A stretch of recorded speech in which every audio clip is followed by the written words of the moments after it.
वहाँ से हमारा चैप्टर खत्म हुआ तो वहीं से हमारी वीडियो चालू होती है। सीन कट होकर जाता है एक घोड़े गाड़ी की ओर। जो हमारा मेन कैरेक्टर है तो वो मन में सोचते हुए बोलता है कि एंशिएंट टाइम से एक प्रथा चली आ रही है जो कि मीटिंग होते ढेर सारे जो एम्पायर मिलके एक मीटिंग करते हैं, उसमें मेरे को भी बुलाया, पता नहीं उस मीटिंग में क्या होने वाला है। हमारा मेन कैरेक्टर और प्रिंस और जी फैमिली के लीडर पहुंच जाते हैं जहाँ पर उन्हें जाना रहता है। फिर जो प्रिंस रहता है वो ग्रीट करते हुए बोलता है कि अब्बा जान, जैसे आपने बोला था मैं मेन कैरेक्टर को अपने साथ लाया हूँ आपसे मिलवाने के लिए। सीन कट होकर राजा की ओर जाता है। तभी राजा बोलता है कि अच्छा यही है क्या मेन कैरेक्टर। तभी देखते जैसे प्रिंस बोलता है कि हाँ यही है, तभी देखते ढेर सारे जो गार्ड रहते हैं हमारे मेन कैरेक्टर को घेर लेते हैं। तभी हमारा मेन कैरेक्टर बोलते कि राजा 1 मिनट सजा देने से पहले आप मेरा ऑफर तो सुन लो, मैंने आपके लिए कुछ लेकर आया हूँ, आप मेरे को सजा दे दोगे तो ये आपके लिए बेकार हो जाएगा। तभी जो प्रिंस रहती है उसकी भी फटी पड़ी रहती है, वो भी बोलता है कि हाँ अब्बाजान एक बार आप इसकी बात तो सुन लो। तभी राजा भी बोलता है कि ठीक है बेटे, तुमने बोला तभी मैं इसकी बात सुन रहा हूँ, मगर तुमने मेरे को धोखा देने की कोशिश की तो तुम्हें पता तुम्हारा अंजाम क्या होगा, तुम्हारे टुकड़े टुकड़े करके कुत्तों को खिला दिया जाएगा। माई मैजेस्टी। हमारा मेन कैरेक्टर अपने स्पेस कड़े से ढेर सारे फायर क्रिस्टल निकाल लेता है। फिर राजा भी बोलता है कि ओ ये है वो आइटम। तभी हमारा मेन कैरेक्टर भी बोलता है कि हाँ ये वो आइटम है, मैं आपको ये गिफ्ट देना चाहता हूँ जो कि ढेर सारे जो वेपन बनाने में काम आते हैं ये फायर क्रिस्टल। राजा भी बोलता है कि मेन कैरेक्टर तुमने मेरे को बहुत ज्यादा खुश कर दिया, तो बताओ तुम्हें क्या रिवॉर्ड चाहिए। हमारा मेन कैरेक्टर बोलता है कि मेरे को कोई भी इनाम नहीं चाहिए, बस मैं इतना चाहता हूँ जो मेरी सीरियस सिटी में जो जो बुरे बुरे क्राइम लगे हुए, जो जो बुरे बुरे इल्जाम लगे हुए हैं, बस उसका आप हटा दीजिए, उसका नाम एकदम साफ कर दीजिए। तभी जो राजा रहता है वो भी मन में सोचने लगता है, बोलता है कि तो ऐसा है तो इसका मतलब तुम्हारी कोई भी गलती नहीं है, तुमने ढेर सारे चीज अचीव किया है, तो मेरे अंडर जो फ्लाई ईगल आर्मी आती है मैं तुम्हें उसके 5th जनरल बनाता हूँ। ठीक है उठ जाओ मेन कैरेक्टर, मेरे अंडर में 10 लाख आर्मी आती है जिसको तुमने इजिली खत्म कर दिया था, वो भी बीस्ट की मदद से, मगर ये भी कोई आसान काम नहीं है। तभी हमारा मेन कैरेक्टर बोलता है कि माई लॉर्ड, सिर्फ मैं जनरल नहीं बनना चाहता, मैं आपके जो बॉर्डर है बॉर्डर में भी आपकी मदद करना चाहता हूँ, मैं उसका प्रोटेक्शन करना चाहता हूँ। जो आपके अंडर में ड्रैगन सिटी आती है, जो उसका प्रॉब्लम है मैं उसे भी सॉल्व कर दूंगा। फिर जो राजा रहता है वो मन में सोचते हुए बोलता है जो ड्रैगन सिटी वो एकदम बंजर एरिया, वहाँ का जो पॉपुलेशन है वो भी बहुत ज़्यादा कम है, वहाँ पर ढेर सारे चोर और ढेर सारे क्रिमिनल रहते हैं। वहाँ के जो क्रिमिनल है ढेर सारे सिटी की जो मेयर है, मेयर को भी उन्होंने ख़त्म कर दिया है। डोंट नो ये मेन कैरेक्टर ड्रैगन सिटी में क्यों जाना चाहता है, वहाँ पर क्या करना चाहता है, मुझे तो नहीं पता। अभी हमारा मेन कैरेक्टर बोलता है कि मैं बिल्कुल भी डरता नहीं हूँ, मैं ड्रैगन सिटी में जाना चाहता हूँ, आपका जो बॉर्डर है बॉर्डर की भी मैं प्रोटेक्शन करना चाहता हूँ।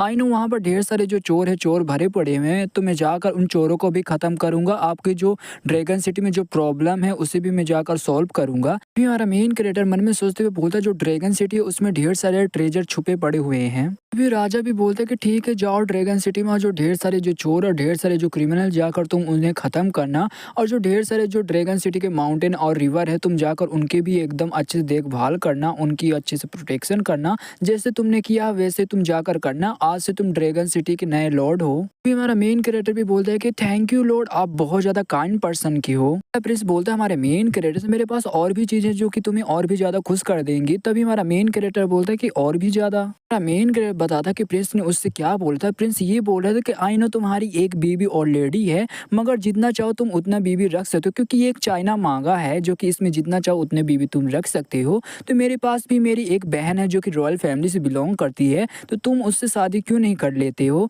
तभी हमारा मेन कैरेक्टर मना कर देता, बोलता है कि मेरे को इसकी बिल्कुल भी ज़रूरत नहीं है। तभी हमारा मेन कैरेक्टर मन में सोचते हुए बताता है क्योंकि प्रिंस इसीलिए मेरे साथ उसकी शादी कराना चाहता था, क्योंकि वो मेरे पर नज़र रखना चाहता था और मेरे बहुत ज़्यादा पास आना चाहता था। फिर हमारा मेन कैरेक्टर बोलता है कि वैसे भी मेरे घर में 3 मेरी बीवियां जो कि मेरा वेट कर रही होंगी, मेरे को उनके पास जाना चाहिए, और वैसे भी मेरे को कोई भी शौक नहीं है एक और न्यू बीवी बनाने के लिए, एक और न्यू बीवी ऐड करने के लिए। अरे यार आज तो मैं भूल गया, क्योंकि मेरे को आज जिया के साथ डेट पे जाना चाहिए, इसीलिए मेरे को जल्दी वापस जाना पड़ेगा जिया के पास। अभी हमारा मेन कैरेक्टर बोलता है कि अरे यार मेरे को विश्वास नहीं हो रहा, ये महल इतना ज़्यादा बड़ा है, मैं यहाँ पर खो गया हूँ, तो एक काम करता हूँ किसी से जाकर मैं पूछ लेता हूँ कि यहाँ से निकलने का रास्ता कहाँ पर है। तभी वहाँ पर किसी लड़की की आवाज़ आती है कि सुआ कुआई ये क्या तुम हो। तभी हमारा मेन कैरेक्टर मन में सोचते हुए बोलता है कि लगता है मैं किसी रॉयल प्रिंसेस के कमरे के अंदर में घुस आया हूँ। हमारा मेन कैरेक्टर बोलता है कि अच्छा होगा कि मैं यहाँ से जल्द से जल्द निकल जाऊँ, नहीं तो मैं बहुत गंदी तरह से मैं यहाँ पर फंस जाऊँगा। हमें प्रिंसेस को दिखाया जाता है जो कि प्रिंसेस एकदम नंगी नहा रही होती है। जो प्रिंसेस रहती है हमारे मेन कैरेक्टर को देख लेती है और बड़ी जोरों से चिल्लाने लगती है। तभी हमारा मेन कैरेक्टर फट के 4 हो जाती है और बोलने लगता है कि अरे प्रिंसेस गलत फहमी हो गई होगी आपको। प्रिंसेस रहती है बहुत ज्यादा गुस्सा करते हुए हमारे मेन कैरेक्टर से बोलती है कि अबे साले ठरकी इंसान, में तुझे मार डालूंगी। हमारा मेन कैरेक्टर रहता है सिस्टम से कुछ तो बाई करता बतख जैसा, जो कि नहाने में ये काम आता, मेरे को इसका नाम नहीं पता है। तभी ही प्रिंसेस की तरफ वो फेंक देता है। हमारी प्रिंसेस रहती है उसके ऊपर बैठ जाती है और बोलती है कि ये है क्या, ये मेरे को बहुत ज़्यादा इंटरेस्टिंग लगा और ये मेरे को बहुत ज़्यादा पसंद आया। फिर हमारा मेन कैरेक्टर भी बोलते कि चलो जो प्रिंसेस को मैंने जो गिफ्ट दिया उसे पसंद आया। फिर जो प्रिंसेस रहती है वो बोलती कि मेरे को ये बहुत ज़्यादा पसंद आया, तो बताओ तुम्हारा नाम क्या है। तभी हमारा मेन कैरेक्टर अपना नाम बताता है कि मेरा नाम है ली गुओ और मैं ड्रैगन सिटी का नया लॉर्ड हूँ। अब प्रिंसेस मैं आपसे माफ़ी मांगना चाहूँगा, मैं गलती से आपके कमरे के अंदर आ गया था। प्रिंसेस बोलती कि ठीक है, तुम्हें मेरे साथ खेलना पड़ेगा कुछ दिनों तक। तभी हमारा मेन कैरेक्टर बोलता है कि सॉरी प्रिंसेस, मेरे को काम है, मैं जैसे वो काम कर लूँगा फिर उसके बाद मैं आऊँगा आपके साथ, मैं खेलने लगूंगा। तो मैं इधर बता दूँ गाइस, जो पहले प्रिंसेस ने जिस प्रिंसेस के बारे में बात किया था ये प्रिंसेस वही होगी और इसकी एज 14 साल है। मेरे ख्याल से शायद से ये हमारे मेन कैरेक्टर की चौथी बीवी हो सकती है।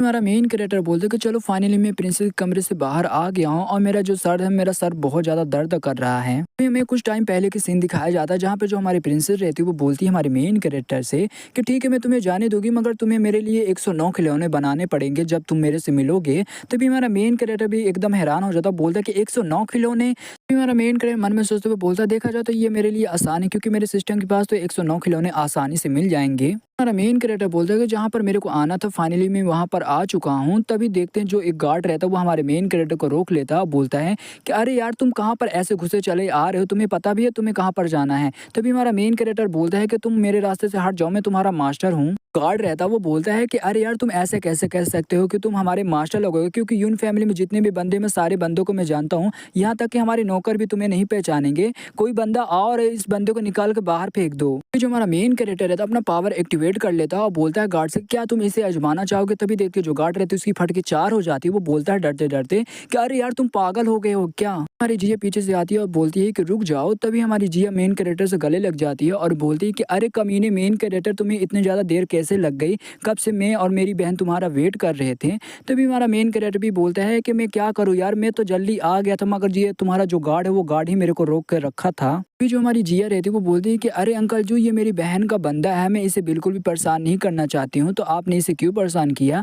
तभी जो अंकल जू रहता है यानी जो गार्ड रहता है वो बोलता है कि अरे यार मेरे से गलती हो गई, मैं इनको बिल्कुल भी पहचान नहीं पाया, तो तुम मुझे माफ़ कर दो। तभी हमारा जो मेन कैरेक्टर रहता है वो जिया को ले जाते हुए बोलता है कि ठीक है जल्दी चलो, इस गार्ड को गार्ड का काम करने दो, तुम्हारी बहन हमारी कब से वेट कर रही होगी। तभी देखते हो जो गार्ड यानी बोल सकते हो जो जू अंकल रहता है वो उसे बहुत ज़्यादा गुस्सा आ जाता है। फिर सीन कट होकर जाता है यून की माँ की ओर जो कि मर चुकी है। तभी हमारा मेन कैरेक्टर घुटने के बले आ जाता है। वो बोलता है कि मैं यानी मेन कैरेक्टर ली गो आपका दामाद आपके लिए आया है रिस्पेक्ट देने के लिए। तभी जो हमारा मेन कैरेक्टर रहता है उसे कुछ नोटिस होता है। तभी जो हमारी जिया रहती है वो बोलती है क्या हुआ मेन कैरेक्टर। तभी हमारा मेन कैरेक्टर बोलता है क्या तुम मुझ पर विश्वास करती हो। तभी हमारी जिया बोलती है कि तुम्हें क्या मिला। तभी हमारा मेन कैरेक्टर बताता है तुम्हारी माँ का जो छाती है वो टूटा हुआ है, तो तुम्हारी माँ का किसी बीमारी से बिल्कुल भी मौत नहीं हुई है, तुम्हारी माँ का मर्डर हुआ है। तो जो मोटा रहता है हमारे मेन कैरेक्टर पे भड़क जाता है। वो बोलते कि अबे साले मेन कैरेक्टर के बच्चे, मेरे भाभी जान की जो बॉडी के बारे में तू ऐसा कैसे बात कर सकता है। तभी हमारा मेन कैरेक्टर बोलता है कि अबे साले मोटे तू बहुत ज्यादा बोल रहा है, तो कहीं तूने ही तो मर्डर तो नहीं किया ना यून की माँ का। तभी जो मोटा रहता है वो बोलता है कि अबे साले तू बोल क्या रहा है। तभी वहाँ पर यून फैमिली का लीडर आ जाता है। वो बोलता है कि अबे साले मेन कैरेक्टर के बच्चे, तेरी हिम्मत कैसे हुई मेरी बीबी की बॉडी की बेइज्जती करने की। फैमिली के लीडर मन में सोचते हुए बोलता है राजा ने ऑर्डर दे दिया है जो कि फ्लाई टाइगर आर्मी है, मेन कैरेक्टर को उसका 5th जनरल बना दिया जाए, और इसके अंदर तो और भी ज़्यादा एटीट्यूड और भी ज़्यादा घमंड आ चुका है। अब तो हमारा मेन कैरेक्टर अपना चाकू एक निकाल लेता है और बोलता है कि ठीक है आंखें खोलकर अच्छे से ध्यान से देखना। फिर हमारा मेन कैरेक्टर अटैक करते हुए बोलता है कि सासू माँ इसके लिए मेरे को माफ़ कर देना। तभी जो यून फैमिली का लीडर रहता है वो भड़क जाता है। वो बोलता है कि अबे साले तेरी इतनी हिम्मत। तभी हम देखते जो यून की माँ की छाती की जो हड्डियाँ रहती है वो कुछ टूटी रहती हैं। देखते जो नौकर रहते हैं वो एकदम शौक में हो जाते हैं। वो बोलते हैं कि अरे यार ये कैसे पॉसिबल हो सकता है। जो यून फैमिली के जो लीडर रहता है वो भी अपने मन में सोचते हुए बोलता है कि इसका मतलब जो मेरी बीबी को जो मौत हुआ उसकी छाती की हड्डियाँ टूटने की वजह से उसकी मौत हुई है। तभी वहाँ पर कोई तो बोलते हैं कि यार यून फैमिली के लीडर को तो गुस्सा आ जाना चाहिए, मगर वो एकदम शांत है क्योंकि उसकी मरी हुई बीबी की जो बॉडी है उसको पोस्टमार्टम किया जा रहा है। तभी हमारा मेन कैरेक्टर जहाँ पर बॉडी पर अटैक किया रहता है वहाँ पर चेक करता है। अभी हमारा मेन कैरेक्टर बताता है कि एक सीलिंग पाउडर है जो कि ये ब्लड को सील कर देता है, और एक लिक्विड है जो कि इसे भी दिया गया है, और एक और बताता है हमारा मेन कैरेक्टर लिक्विड जिसका मेरे को नाम करने में प्रोनाउंस बहुत ज़्यादा दिक्कत जा रही है। तभी ये तीनों बताता है हमारा मेन कैरेक्टर कि ये तीनों मिलाकर पॉइजन बनाया गया जिससे तुम्हारी माँ को पॉइजन दिया गया जिसकी वजह से तुम्हारी माँ की मौत हुई है। क्योंकि एक जो बुढ़िया नौकरानी रहती है वो बोलती है कि मेरे निर्दोष हूँ, मैंने ये बिल्कुल भी नहीं किया है क्योंकि मैं उनकी बहुत पुरानी नौकरानी हूँ, मैं बहुत ज़्यादा लॉयल हूँ उनसे, तो मैं बिल्कुल भी ये काम नहीं किया है, मैंने उनको बिल्कुल भी पॉइजन नहीं दिया है। जो मोटा अंकल आता है उस नौकरानी को थप्पड़ मारता और बोलता है कि अबे साली नौकरानी की बच्ची तू ही होगी, तेरी अलावा और कौन ही हो सकता है। अंकल मोटा बोलता है कि पक्का ये नौकरानी ही किलर रही होगी, ये पक्का मेरे भाभीजान को इसने ही पॉइजन दिया होगा क्योंकि यही दवा उनको खिलाती विलाती थी। तभी जो हमारा मेन कैरेक्टर रहता है वो मन में सोचते हुए बोलता है कि वैसे भी देखा जाए ये नौकरानी तो बहुत लो लेवल के कल्टीवेटर है, ये तो बिल्कुल भी उन्हें नहीं मार सकती है, कोई दूसरा ही किलर होगा। तभी हमारा मेन कैरेक्टर बोलता है किलर लगता है कि आप ही होगे मोटे, क्योंकि आपने उसे जैसे कि वो सच्चाई बताने ही वाली थी मगर आपने उसे मार डाला। तभी हमारी ह्यून बोलती कि हाँ अंकल को आपको कोई भी इससे आपत्ति नहीं होनी चाहिए क्योंकि मेन कैरेक्टर यहाँ पर पहली बार आया है, वो आपसे सबूत मांग रहा है तो प्लीज इसे एक्सप्लेन कीजिए, मेरे को भी जानना है। तभी जो ये बंदा रहता है या मोटा रहता है उसकी फटने लगती है, वो मन में सोचने लगता है कि अरे यार इस लोगों को मैं पहले ही रोक देता, यहाँ पर नहीं आने देता तो ये बिल्कुल भी नहीं होता। मोटा बोलते कि पक्का मैं मेन कैरेक्टर को बाहर रोका था इसलिए ये मेरे से बदला लेना चाहता, मेरे ऊपर झूठे झूठे इल्जाम लगाने लगता है। तभी देखते जो यून फैमिली की जो लीडर है तो वो पीछे से आता उस बंदे का यानी उस मोटे का गला एकदम काट देता है। एक साथ हमारा चैप्टर यहीं पे खत्म होता है। तो वीडियो में नहीं हो तो लाइक करना, चैनल में नहीं सब्सक्राइब करना। तो मिलते किसी अगली वीडियो के लिए, तब तक के लिए बाय बाय।